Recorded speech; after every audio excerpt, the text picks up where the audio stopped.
जय श्री कृष्णा दोस्तों। हिंदू धर्म में भाद्रपद या भादो माह बहुत महत्वपूर्ण है। इसी माह में कई त्यौहार कृष्ण जन्माष्टमी, हरतालिका तीज, गणेश चतुर्थी जैसे मुख्य त्यौहार आते हैं और इसी भादो माह के शुक्ल पक्ष की पंचमी को ऋषि पंचमी पड़ती है।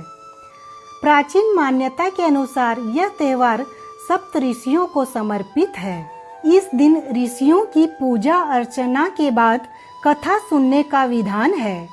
मान्यता यह भी है कि इस दिन व्रत रखना चाहिए और जो व्यक्ति यह व्रत करता है उसे सब प्रकार के पापों से मुक्ति मिल जाती है। यह व्रत ऋषियों के प्रति समर्पण भाव को दर्शाता है। अब आप ऋषि पंचमी की कथा सुने। प्राचीन समय में एक ब्राह्मण अपने परिवार के साथ एक गांव में रहता था।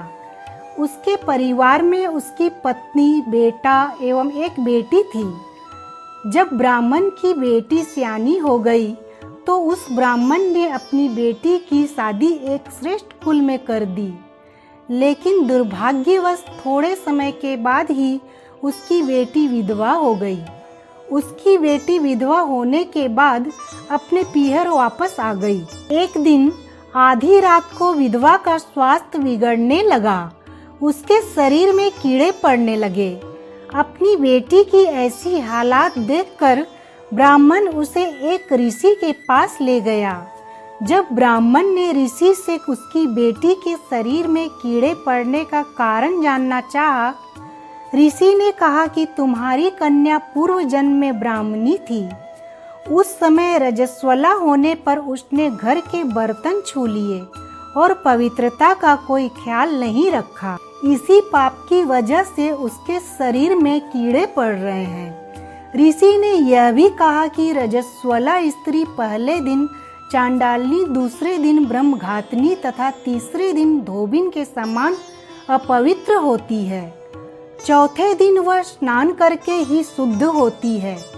भारतीय धर्म अनुसार रजस्वला स्त्री अपवित्र होती है, इसीलिए उसे घर में किसी भी शुद्ध वस्तु को नहीं छूना चाहिए।